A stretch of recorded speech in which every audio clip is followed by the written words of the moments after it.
Décision Plus est au service des investisseurs boursiers depuis 1987, au tout début de l'autonomie boursière.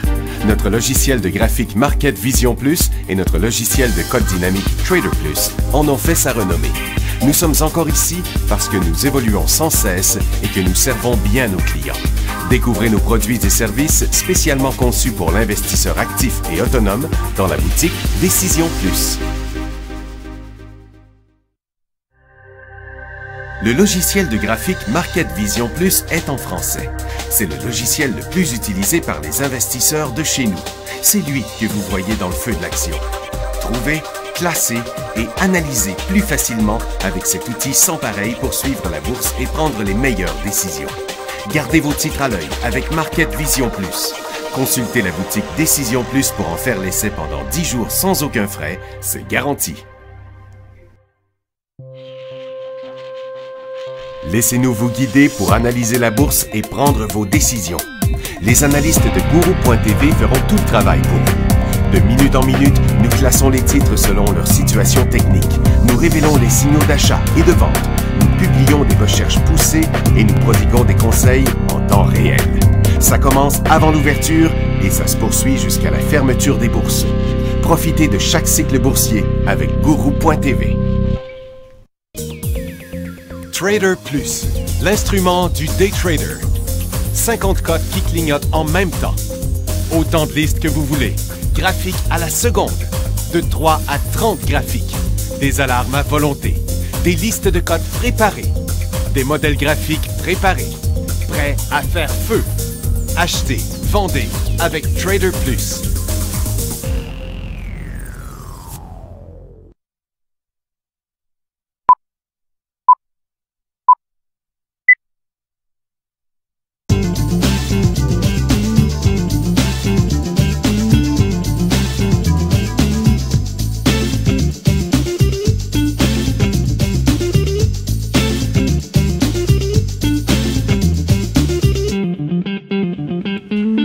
Bonjour tout le monde, bienvenue dans le feu de l'action mercredi le 13 janvier 2016.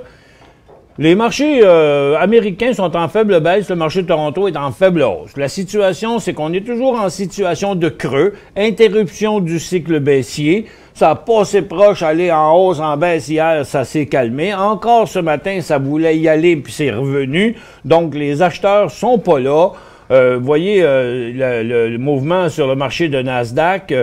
Hier a décollé en hausse, il est revenu. On s'est représenté pour un décollage. Ça s'est passé ce matin, ça a dégonflé tout de suite après.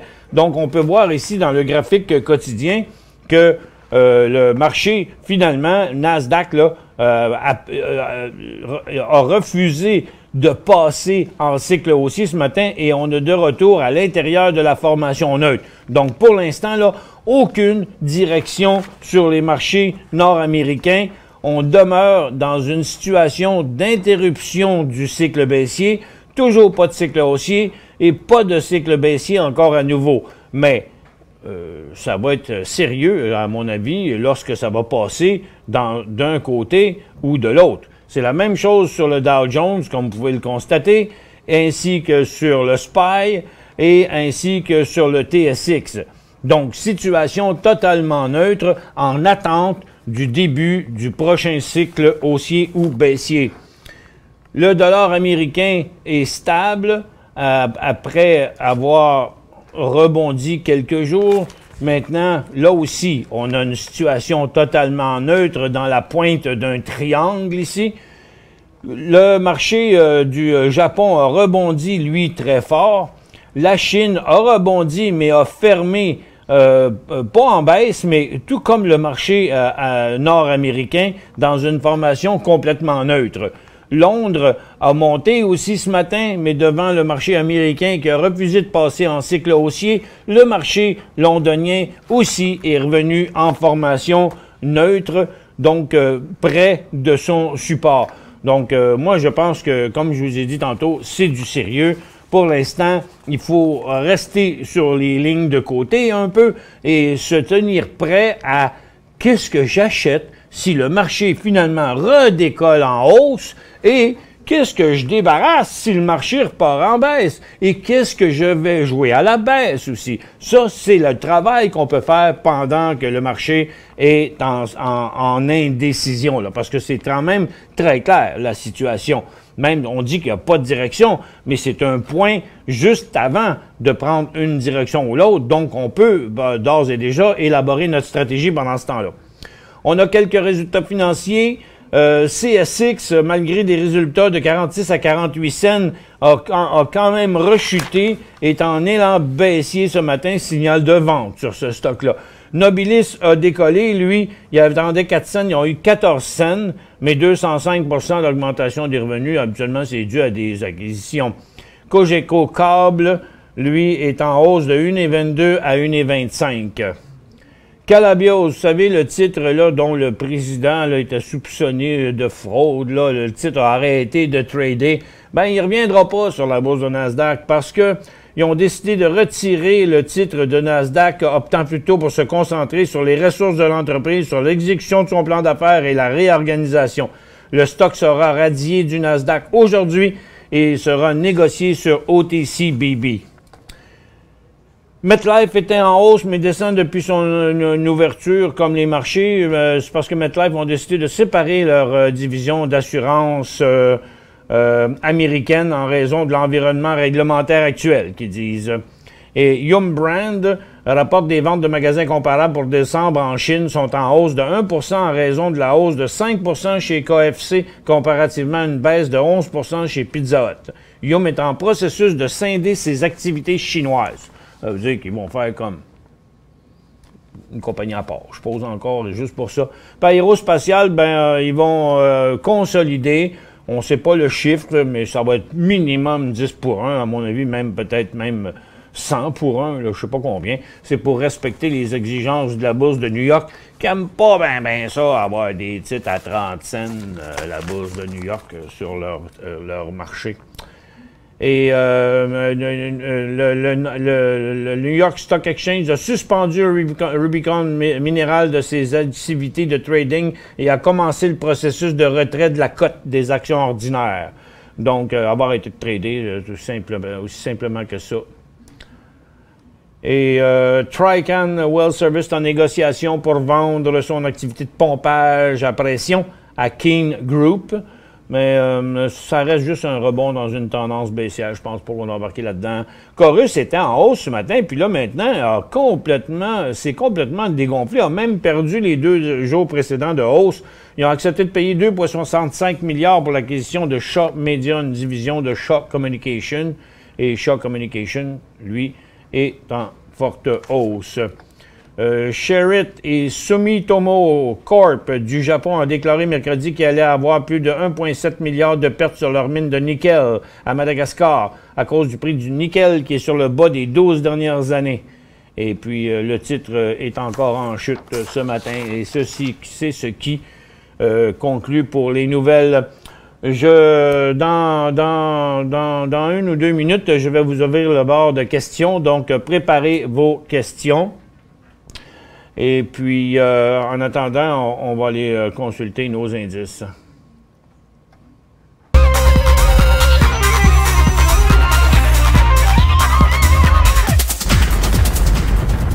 Donc, Nasdaq, on est juste sous la barre des zéros. Le Dow Jones aussi, le SPY, on est comme à zéro. Et le TSX avec une petite hausse de 22 points. Donc, les marchés sont assez tranquillos ce matin. Les pétrolières ne voient pas où s'en aller. Comme vous voyez ici, on a une formation en triangle juste sur le prix de fermeture d'hier. Donc, la hausse de ce matin s'est dégonflée. La baisse de 10h30 est remontée. Donc, on ne peut pas avoir plus neutre que neutre. Là, c'est neutre dans le graphique quotidien, neutre dans les graphiques intra-séance. Les mines, ça s'est dégonflé complètement. On a chuté sur le bas d'hier. Ça remonte un petit peu. Les orifères qui ont été en hausse et en baisse ce matin, c'est totalement imprécis. Là aussi, regardez, des fluctuations qui rapetissent comme ça. Donc, encore une fois, ça devient neutre aussi. La consommation discrétionnaire, c'est ce qui montait le plus ce matin, puis ça n'arrête pas de descendre depuis le temps. La consommation de base aussi. Donc, ça ne veut pas donner suite. Les services financiers sont revenus à zéro. Les industriels sont redescendus bien en bas de zéro. Et la techno s'est dégonflée, les télécoms sont dégonflés, les services aux collectivités montent presque pas, puis la santé aussi s'est dégonflée. Donc, autrement dit, là, il n'y a pas d'acheteurs sur le marché. Le public, ou en tout cas, toutes les institutions, n'ont pas trouvé que malgré la baisse des marchés, même sur le marché américain qui disent qu'ils ont une économie en train de redécoller, ça n'a pas attiré les investisseurs pour l'instant. Donc, comme je vous disais, on pourrait bien essayer de vous dire, achetez ci puis achetez ça. On ne le sait pas encore. Parce que tout ce qu'on achèterait là à la hausse pourrait nous cracher dans les mains dans les prochains jours si la sortie de la formation neutre là, se fait par en bas. Je trouve déjà au départ très bizarre qu'il n'y ait pas plus de commentaires que ça sur les marchés après une baisse aussi importante. C'est quand même 1500 points à peu près, 1400 points qu'on a perdu sur le Dow Jones. Et le SPY, c'est beaucoup de points aussi. Et le SPTT qui est parti d'à peu près 13 003 à 12 389. Là, c'est un autre 1000 points aussi, là, juste dans le mois de janvier. Et boy, OK, ça rentre les questions, à peu près. OK, on va y aller tout de suite avec une première question de Serge qui dit analyser NOT, c'est Neuron, ça. Neuron Ressources, complètement stable comme les marchés. Sa dernière tendance haussière a pratiquement tout été annulé. Pour l'instant, même un décollage à 40 cents, ça ne sera pas évident. Moi, je pense qu'on devrait rester loin de ça. Si on n'en a pas, on ne doit pas l'acheter. On devrait attendre que ça monte au moins jusqu'à 42 et après, ça être stabilisé à 42. Si on redécollait à 43, 44, ça pourrait être intéressant. Donc, le scénario à surveiller, et c'est ça que ça nous prendrait pour créer un achat. Et même s'il baissait aussi de 2-3 cents, mais il y a quand même un très, très bon support à 32. Fait que pas trop intéressant pour l'instant. INT, on achète ça. La réponse devrait être non dans la majorité des cas. Là, sur des questions, on achète ça à cause de ce que je vous ai expliqué sur le marché. Donc, Entertainment Media, ce n'est pas un achat. Le titre glisse tranquillement. Il est à 5 cents. Il avait déjà fait des petits mouvements il y a quelques temps, mais ça n'a pas donné suite. Ça s'est tout dégonflé. Donc, à éviter totalement. Que pensez-vous de KXS? Ça, c'est Herman. KXS. KXS, c'est sur New York, ça? Non, c'est à Toronto. Kinaxis Inc. Il est bien beau, Herman. Si vous êtes là-dedans, là, c'est très solide. Probablement un des titres les plus solides sur la bourse de Toronto, à en juger par son graphique. Puis, il y a eu quand même des bons volumes dernièrement, puis il y en a encore ici des volumes intéressants par rapport à lui-même, là, parce que c'est pas le titre qui est le plus actif, mais à conserver, tout simplement, ce titre-là.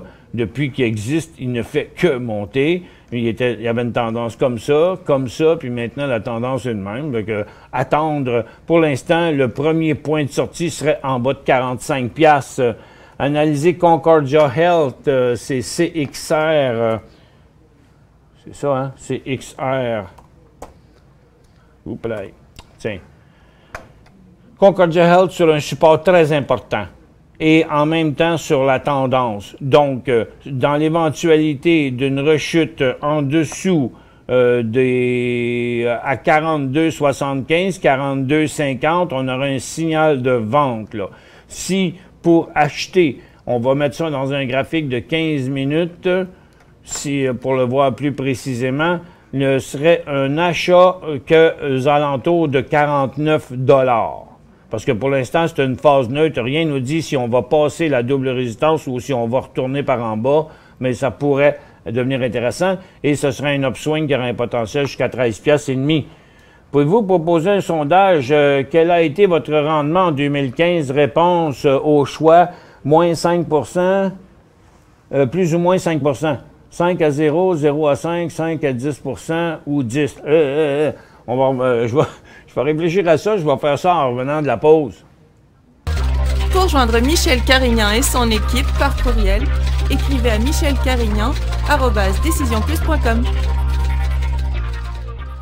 5 bonnes raisons de gérer vos investissements avec Banque Nationale Courtage Direct. Des frais de commission fixes à 9,95 en tout temps pour tous les clients et à partir de seulement 6,95 si vous êtes un investisseur actif. Aucun frais d'administration annuel si vous détenez plus de 20 000 $ dans vos comptes. La possibilité d'ouvrir des comptes enregistrés en devise américaine. Des outils performants afin de faciliter vos prises de décision. Un service à la clientèle primé et un niveau de satisfaction parmi les plus élevés de l'industrie. Pour en savoir plus, visitez le bncd.ca ou appelez-nous dès maintenant. Décision Plus est au service des investisseurs boursiers depuis 1987, au tout début de l'autonomie boursière. Notre logiciel de graphique Market Vision Plus et notre logiciel de code dynamique Trader Plus en ont fait sa renommée. Nous sommes encore ici parce que nous évoluons sans cesse et que nous servons bien nos clients. Découvrez nos produits et services spécialement conçus pour l'investisseur actif et autonome dans la boutique Décision Plus.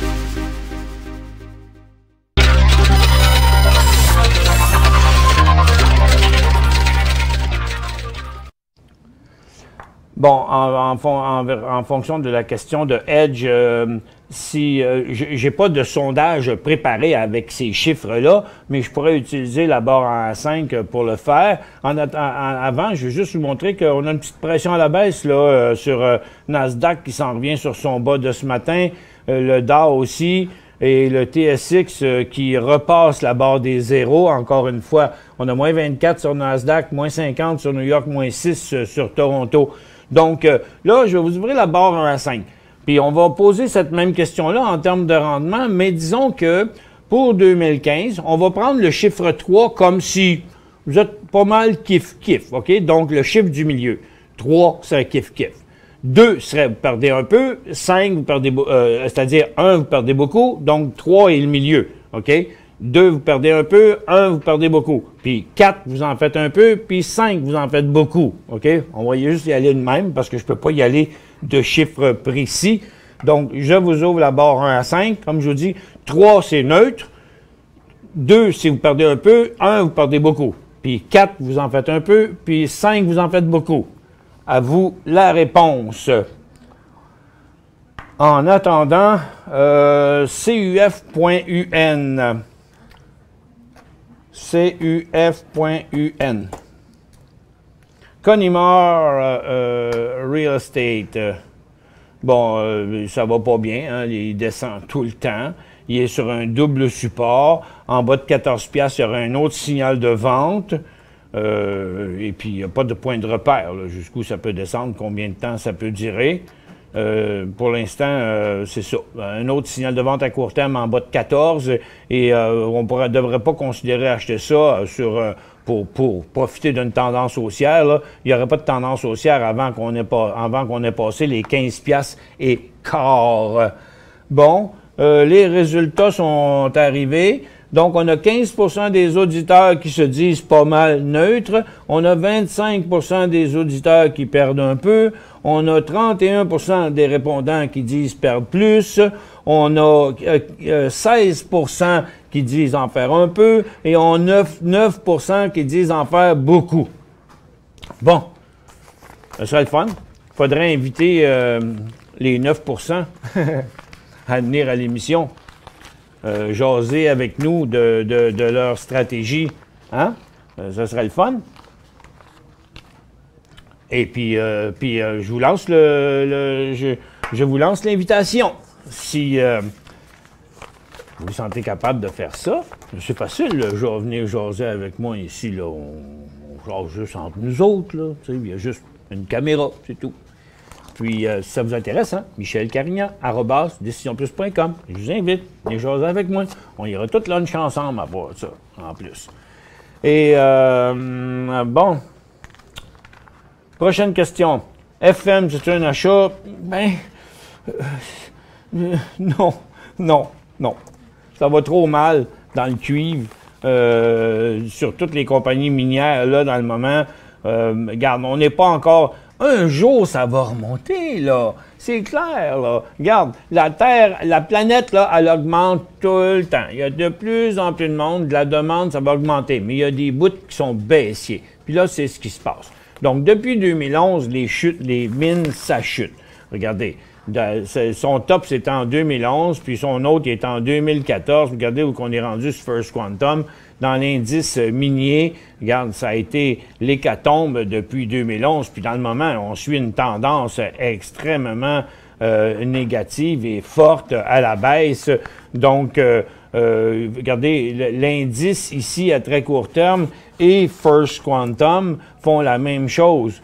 Donc, dans une perspective comme ça, on ne peut pas se permettre d'embarquer parce que, regarde, tant que la tendance n'est pas inversée clairement, là, c'est-à-dire qu'une formation comme ça va vraiment être inversée, là, en passer proche ici, là, mais, tu sais, non, ça a quasiment ouvert de même. C'est trop de bonheur encore. Ça pourrait chuter encore plus que ça. Le marché nous le montre. Et rappelez-vous, là, regarde, le pétrole, là, il vaut 30 piastres aujourd'hui, là. 30 piastres et 78, là. Hey, je me souviens même pas de l'avoir vu à 30 piastres. Je sais que c'est arrivé, là, mais ça fait bien longtemps que le pétrole n'est pas arrivé à ce prix-là. Mais il était à 100 piastres il n'y a pas longtemps. Puis en 2008, 2007, il était à 140 piastres.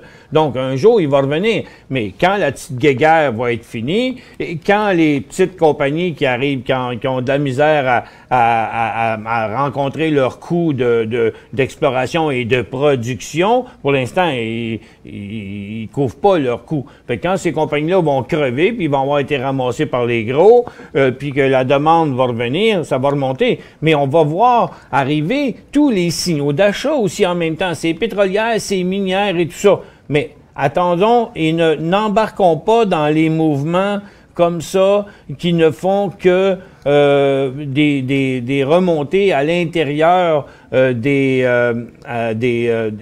tendances baissières. Ça a quand même, depuis un bon bout de temps, ralenti ici, là. OK? Donc, peut-être qu'on approche, mais le marché nous montre qu'on n'est pas encore tout à fait rendu. Donc, encore un peu de patience sur ça. Marc, je regarde parfois mes titres avant l'ouverture des bourses et il y a souvent de la bonne fluctuation, mais ça revient souvent à la normale, à l'ouverture de la bourse. Qui peut transiger avant l'ouverture et est-ce que ça peut tracer une direction pour la journée? Bah, oui, quelquefois, on le voit très bien en intra-séance avec le logiciel Market Vision Plus, vous voyez ça, l'intra-séance, comme quand je clique sur mon graphique bleu ici, ben là c'est un indice minier, fait qu'il n'y en avait pas d'intra-séance, mais si je m'en vais sur des titres genre comme Ancana, puis je mets mon bouton intra-séance, ben on voit ce qui se passe avant l'ouverture ici. Là, certains vont se transiger plus que d'autres, comme exemple le SPY, pour avoir un exemple plus concret. On voit ici les mouvements qu'il y a eu. Je vais vous mettre ça en graphique d'une minute. Donc, je vais en mettre 250 pour voir tout depuis ce matin. Donc, vous voyez, la bourse a ouvert ici. Mais avant l'ouverture, à 8 heures, le SPY était là. Il est monté jusqu'à 8h53. Puis après ça, il est redescendu. Donc, est-ce que ça peut setter la tendance de la journée? Oui, mais ça peut aussi nous indiquer que, hey, on achète-tu à l'ouverture ou pas? Bien, à 9h30, là, il aurait fallu que ça passe ça, là. OK? Pour que ce soit intéressant, mais il n'a pas passé. Donc, peu importe pour la journée, oui, mais ça peut aussi nous donner un point de nous aider à prendre notre décision à l'ouverture.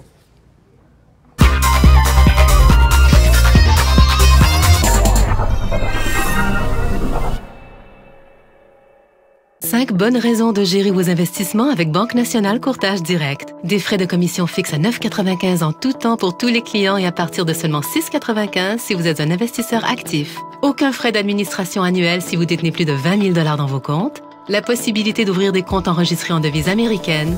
Des outils performants afin de faciliter vos prises de décision. Un service à la clientèle primé et un niveau de satisfaction parmi les plus élevés de l'industrie. Pour en savoir plus, visitez le bncd.ca ou appelez-nous dès maintenant. Laissez-nous vous guider pour analyser la bourse et prendre vos décisions. Les analystes de Guru.tv feront tout le travail pour vous. De minute en minute, nous classons les titres selon leur situation technique. Nous révélons les signaux d'achat et de vente. Nous publions des recherches poussées et nous prodiguons des conseils en temps réel. Ça commence avant l'ouverture et ça se poursuit jusqu'à la fermeture des bourses. Profitez de chaque cycle boursier avec Guru.tv.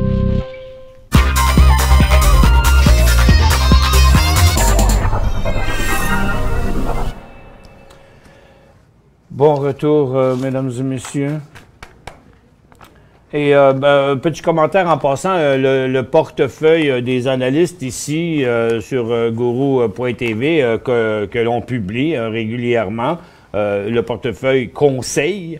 Nous, on affiche, le Dow a descendu un peu moins que 6% depuis le début de l'année et notre portefeuille est à juste un peu en dessous du 10%.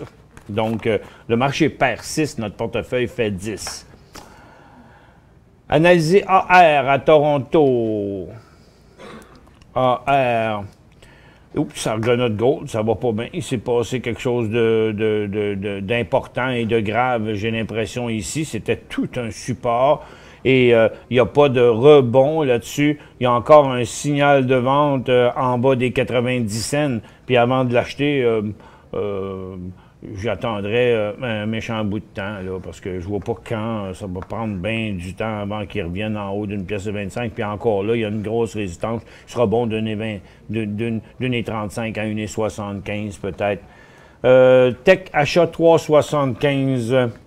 Encore une autre mine, mais ça va donner à peu près le même résultat que l'autre titre de First Quantum, même que lui est encore plus faible parce qu'il fait encore un nouveau bas aujourd'hui. Vous avez payé 3,75 sur Tech. OK. Je pense que, je sais pas pourquoi, là, parce que je pense que vous avez... Pourquoi? Je comprends pas pourquoi vous l'avez acheté à 3,75, mais... c'est ce que je disais encore dans les derniers jours. On me demandait si on devait vendre Tech à découvert. Je disais que non, parce qu'on était trop avancé dans le cycle baissier. Non pas qu'il ne pouvait pas baisser encore, mais il était trop avancé. Là, vous l'avez acheté à 3,75, mais c'est pas le temps de l'acheter parce que de le vendre à découvert parce que le titre et le cycle baissier est trop avancé, mais c'est pas le temps de l'acheter non plus parce que le cycle n'est pas encore terminé. Mais de combien peut-il descendre? Est-ce que Tech peut revenir à votre prix payé? Ça va dépendre de quel côté les marchés vont partir. C'est pas mal à risque, cette affaire-là. C'est sûr qu'à 3,68, il ne peut plus descendre de 10 $. Mais vous êtes à 3,75.